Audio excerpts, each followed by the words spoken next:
Secundaria, tercer grado. Lengua materna, para que mi opinión sea válida.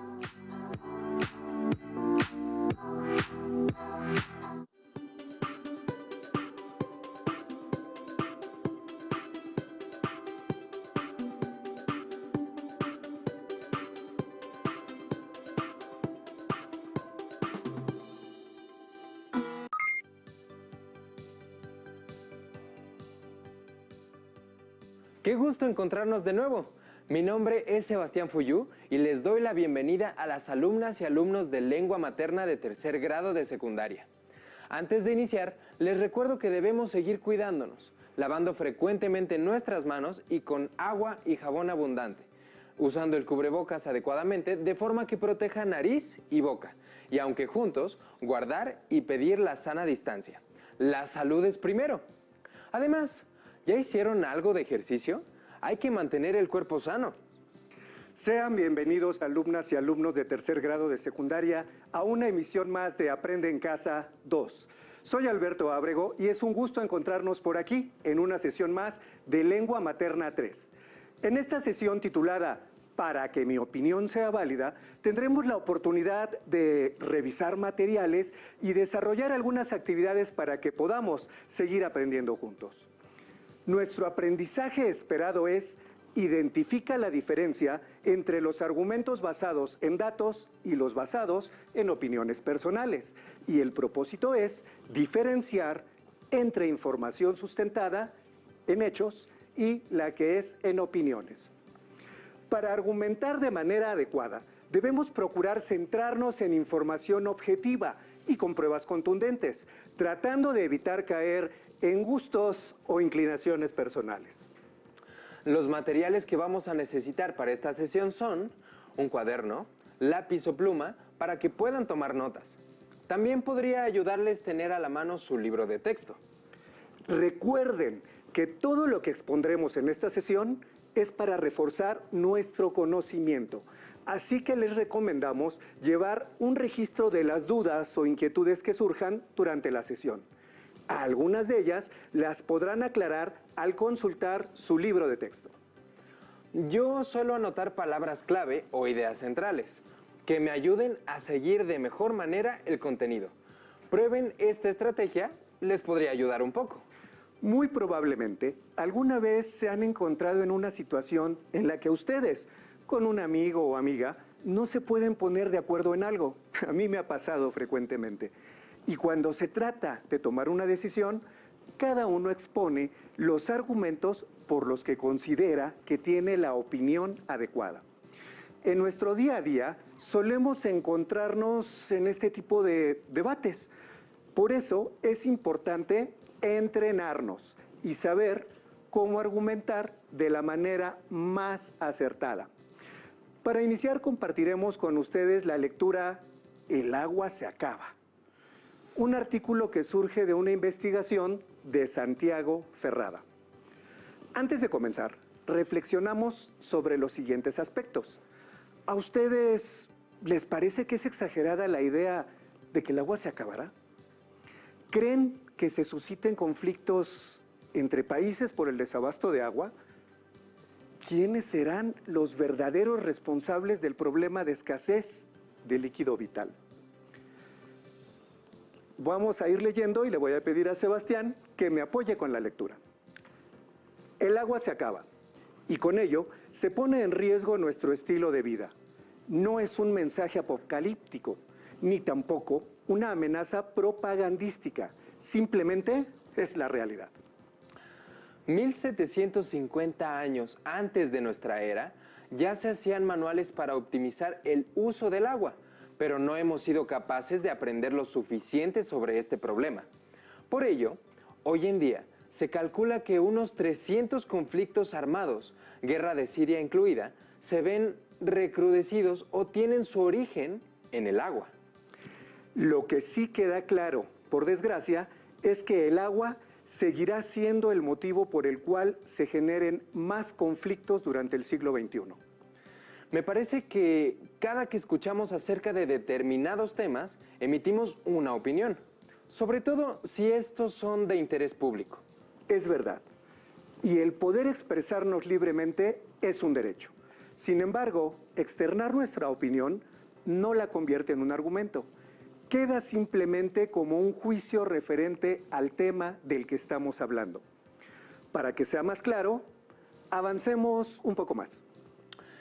El último informe de la ONU sobre el desarrollo de los recursos hídricos recordaba que en estos momentos se estima que hay 3.600 millones de personas en el planeta, casi la mitad de la población mundial que viven en áreas con riesgo de sufrir escasez de agua al menos un mes al año. En 2050, esa población en zonas de riesgo podría llegar a alcanzar entre 4.800 y 5.700 millones. La primera gran urbe con problemas ha sido Ciudad del Cabo, en Sudáfrica. Sus habitantes tuvieron que sobrevivir más de 5 meses con un consumo máximo permitido por persona de 50 litros diarios. La Organización Mundial de la Salud, OMS, calcula que son necesarios 100 litros por persona al día, pero en ciudades como Lima, Perú, el consumo alcanza los 250 litros diarios. Ciudad del Cabo no es la única en problemas. Sao Paulo, Pekín, El Cairo, Yakarta, Moscú, Estambul, Ciudad de México, Tokio y Miami son otras grandes ciudades con una gran probabilidad de quedarse sin agua potable en un futuro próximo. Como escuchamos en esta segunda sección del texto, comenzamos a notar que la opinión del autor ya no es lo único presente en el discurso, sino que también se comienza a mencionar estudios realizados por instituciones y algunas cifras que hacen que la opinión se torne más creíble. Es decir, el autor comienza a argumentar. Profesor, entonces, ¿qué es exactamente un argumento?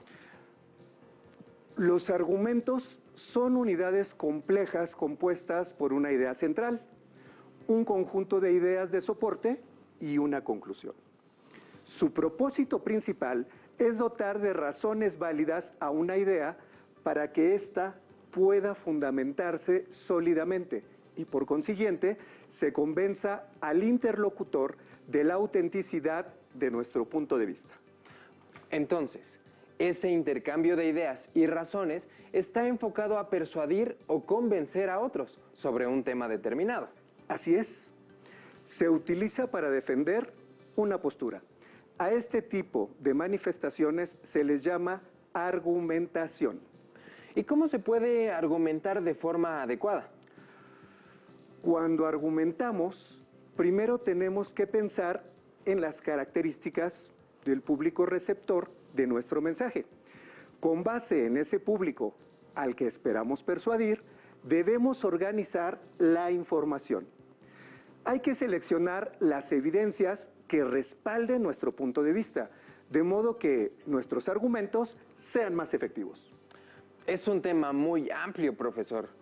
Ahora, me surge la duda sobre qué es una evidencia.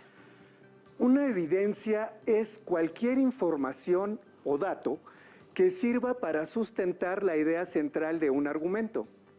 Esta idea central se llama tesis. Avancemos en la lectura para entender con mayor detalle este concepto. Agua.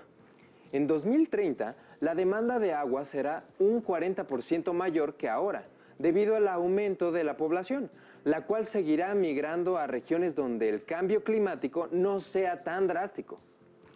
El aumento de la población y el cambio climático hay que sumarle un tercer problema: el desperdicio de agua y lo poco preparados que nos encontramos para hacer frente a este rompecabezas que aún no hemos podido solucionar. Las interacciones hidropolíticas son las relaciones entre países que comparten, por ejemplo, un río o un lago. Estas podrían tensarse al máximo cuando las reservas de agua estén por terminarse. El portal Playground realizó una investigación con el fin de localizar las regiones concretas donde hay una alta posibilidad de que se desencadenen conflictos por el agua. Las 5 zonas más destacadas del informe corresponden a 5 cuencas de ríos: el Nilo, el Ganges, el Indo, el Tigris Éufrates y el Colorado. En el caso del Nilo, por ejemplo, los países involucrados en un posible conflicto serían hasta 10: Egipto, Kenia, Ruanda, Burundi, República Democrática del Congo, Sudán del Sur, Sudán, Etiopía, Tanzania y Uganda. En el caso del río Colorado, los países implicados serían México y Estados Unidos. Según entiendo, todos los datos duros que encontramos en el texto pueden ser considerados evidencias. Así es. Siempre que un argumento esté sustentado, se convierte en evidencia. Este sustento no necesita partir de investigaciones científicas o antropológicas. Existen muchos tipos de evidencias. Por ejemplo, datos numéricos, hechos o acontecimientos, anécdotas, ejemplos, proposiciones lógicas, etc. Y cada tipo de evidencia o prueba es útil en circunstancias determinadas, por lo que es muy importante tener en cuenta el perfil del receptor para elegir las más efectivas. Si existen diferentes tipos de evidencias, entonces quiere decir que existen distintos tipos de argumentos. En efecto, a cada tipo de argumento le corresponde alguna evidencia específica. Para defender una idea o fundamentar una opinión, podemos emplear una variada cantidad de recursos. Por ejemplo, en un debate sobre ciencia, quizá los argumentos deban estar permeados de evidencias científicas, sustentadas en estudios o ensayos clínicos. Pero en un debate sobre literatura, quizá las evidencias consistirán en el empleo del análisis de los textos o incluso en datos estadísticos arrojados por encuestas. Cada argumentación tiene sus necesidades específicas. Afortunadamente, podemos aprender a escoger las mejores. Terminemos de recorrer nuestro texto sobre el agua. El problema del agua tiene muchas soluciones. Hace décadas que los científicos ofrecen su punto de vista sobre el tema. El avance de la tecnología ayuda a que cada vez exista más conocimiento y con ello se abran nuevas alternativas. Sin embargo, la solución al problema no son avances tecnológicos que ayuden a reciclar el agua, regar desiertos o desalinizar el agua salada del planeta. Todo ello ayuda, pero no es suficiente. El problema en su mayor magnitud no es el agua, somos nosotros. Debemos comenzar por concientizarnos acerca del uso que le damos día con día. Desafortunadamente, muchas veces pensamos que es un bien ilimitado. Por último, un punto fundamental es dónde se encuentran los gobiernos y organizaciones gubernamentales. Su labor debe estar focalizada en concienciar a la sociedad, incentivar una industria limpia y cometer acciones para el desarrollo de infraestructuras y alternativas con miras al futuro, nuestro futuro. En los detalles está el porvenir del agua, y esta vez depende de nosotros. Tomar agua nos da la vida, tomar conciencia nos dará agua. En el texto anterior encontramos diferentes recursos para argumentar. Yo pienso, profesor, que el hecho de utilizar las evidencias también hace que el texto se lea con credibilidad, sobre todo cuando hacía alusión a investigaciones específicas o a declaraciones como las de la Organización Mundial de la Salud. Ese es un punto fundamental. El citar cifras o declaraciones puede beneficiar nuestra argumentación, pero no son la única estrategia. Hay todo un abanico de posibilidades. Cuando utilizamos una cita textual, un refrán o las palabras de un personaje ilustre o de un especialista, estamos empleando lo que se llama un argumento de autoridad.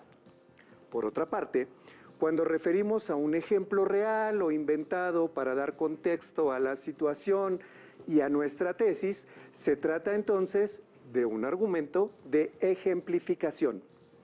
Si nos valemos de un dato verificable y específico, como podría ser un acontecimiento, ya sea reciente o pasado, o bien una estadística o una experiencia real y replicable, estamos recurriendo a una argumentación de hechos.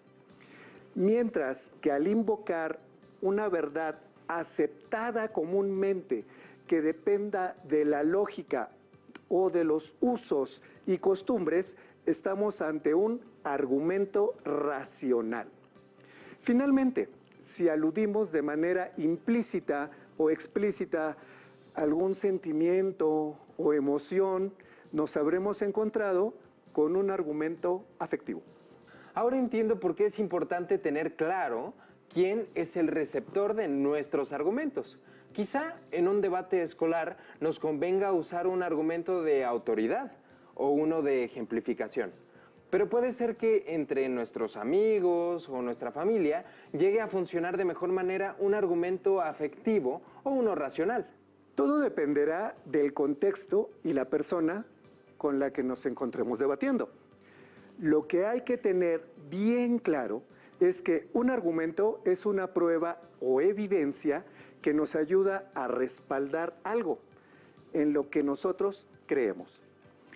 Un argumento es la expresión de un razonamiento que se emite de forma oral o escrita y que tiene como objetivo persuadir o convencer a otro de lo que estamos planteando.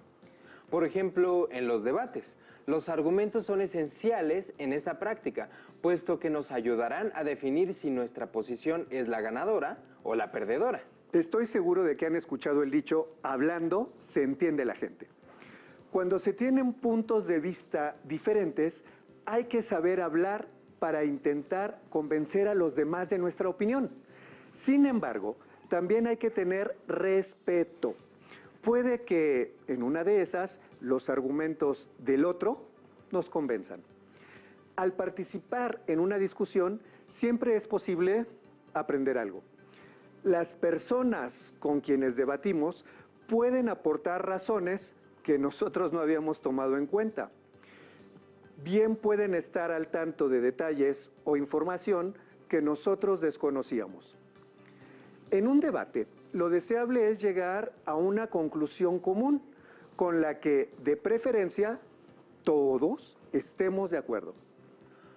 Profesor, ¿cómo podemos saber si al momento de expresar nuestros argumentos estamos frente a un hecho o frente a una opinión? Es una muy buena pregunta. Lo que diferencia a ambas posibilidades es que un hecho se puede comprobar, es decir, se puede verificar que ocurrió en tal lugar, a tal hora, con determinadas personas involucradas, así como las consecuencias del suceso. Es algo real y objetivo, quizá hasta medible. Por otra parte, una opinión es un pensamiento personal. Puede ser sobre un hecho, sobre una persona, una cosa o un lugar. Las opiniones dependen de la subjetividad de quien las utiliza y son susceptibles a cambiar con el paso del tiempo. Entonces, ¿un hecho es un mejor argumento que una opinión? En primera instancia, sí. Pero como lo mencionamos anteriormente, todo va a depender del contexto. Conozcamos algunas expresiones denominadas marcadores del discurso. Estas sirven, entre otras cosas, para indicar el punto de vista o perspectiva con el que vamos a enfocar un argumento. Al introducir nuestra opinión o nuestro punto de vista sobre un tema en particular, podemos recurrir a las siguientes formulaciones. A mi juicio, en mi opinión, me parece que, a mi modo de ver, a mi entender, a mi parecer Opino que. Con este tipo de enunciaciones, también estamos aclarando lo que estamos por comentar. Y esto es un argumento de tipo personal, una opinión que estamos manifestando. Lo que no podemos perder de vista es que si queremos que nuestra opinión tenga validez, también debemos externar las razones que la sustentan. Cuando externamos nuestra opinión, solemos utilizar el verbo decir. Yo digo que ese color es muy bonito, pero también es bueno emplear sinónimos y en el caso de la argumentación, emplear otros verbos también le brinda distintas calidades a aquello que estamos expresando. Creer, pensar, opinar, suponer, sospechar, imaginar, considerar. Si nos damos cuenta, cada uno de estos verbos nos remite a campos semánticos diferentes. A pesar de que son parecidos, plantean distintas posibilidades a la hora de armar un discurso. Claro, no es lo mismo decir opino que no es lo correcto que sospecho que no es lo correcto. A pesar de que son muy parecidos, la intención cambia. Enriquecer nuestro lenguaje también nos ayudará a tener más herramientas al momento de estar en un debate. Profesor, yo creo... Bueno, no, me parece... Más bien, estoy seguro de que con estos ejemplos también estamos aprendiendo sobre las distintas posibilidades a externar nuestras opiniones. Le propondremos un reto. Vamos a analizar juntos los diferentes argumentos empleados en el siguiente texto. ¿Me ayudas? Sí. El potasio y la sal del agua.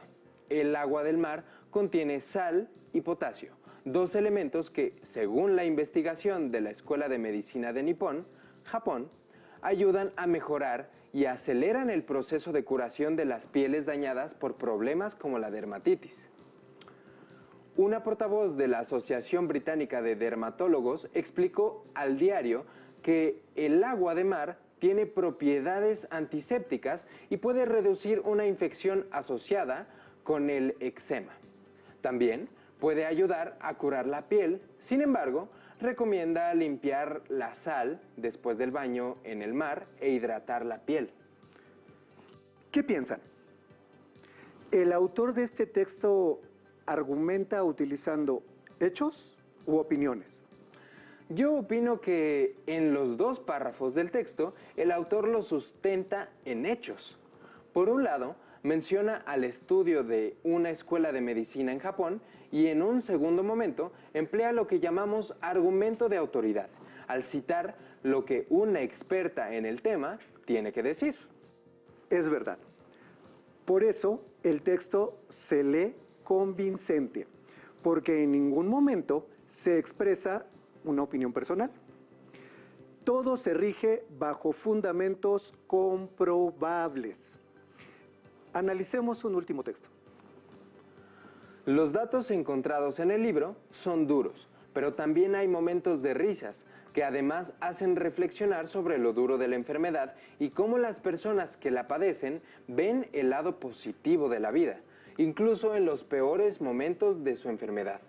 El relato, en ciertos momentos, resulta profundamente conmovedor y deja que los sentimientos afloren y se sienta empatía por todos y cada uno de los personajes del libro. Probablemente se habrán dado cuenta de que estamos ante un informe sobre un libro. Aquí se expresa lo que la lectura provocó en esta persona. Sin embargo, es un acontecimiento subjetivo. Eso quiere decir que estamos frente a una opinión, no frente a un hecho. Es correcto. Y aunque siempre es válido externarlas, no hay que perder de vista que en un debate los puntos más fuertes siempre serán los hechos comprobables y documentados. Cuando nos veamos en la necesidad de expresar nuestra opinión, necesitamos argumentar para que ésta tenga validez.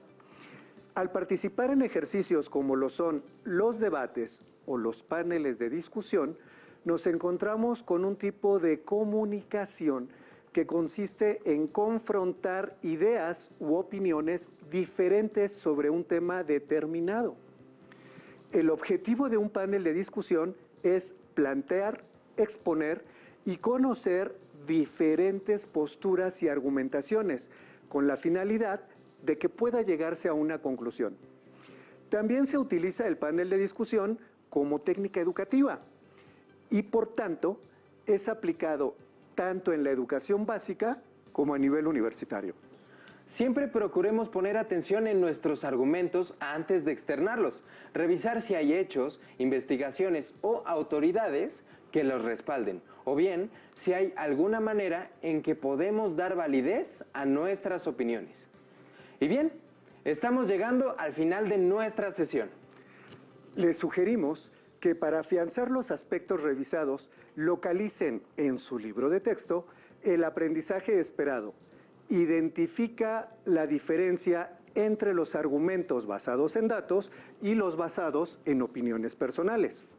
También pueden realizar las actividades sugeridas en el libro o bien consultar sus apuntes. Lo importante es seguir aprendiendo. Cada día, las personas estamos en constante interacción, ya sea a través de las redes sociales o de manera presencial, y día a día nos vamos formando juicios o ideas del mundo en el que nos desenvolvemos. Estas ideas y percepciones son legítimas, sin embargo, es necesario tener en cuenta que no todos piensan igual que nosotros. Y en ocasiones podemos pensar erróneamente que nuestra opinión es válida, aun si no está sustentada por argumentos sólidos. Es por ello que debemos aprender a diferenciar los hechos verificables de los que no lo son. Y sobre todo, abrirnos al diálogo y a las distintas maneras de ver el mundo. Gracias por compartir con nosotros esta sesión de lengua materna de tercer grado. Llegó el momento de despedirnos, pero antes de hacerlo, va el reto de la sesión. Elijan un tema de actualidad, investiguen sobre este en diversas fuentes y comparen los argumentos que utilizan las diversas posturas en torno a él. También pueden leer artículos de divulgación científica y analizar cómo se argumentan los datos en este tipo de textos. Y recuerden que si les interesa volver a consultar nuestra sesión, pueden ver los horarios de las repeticiones del programa Aprende en Casa 2. Por esta ocasión hemos terminado, pero aún nos queda mucho por aprender juntos. Gracias, Sebastián. Soy Alberto Ábrego y les espero muy pronto aquí en Aprende en Casa 2.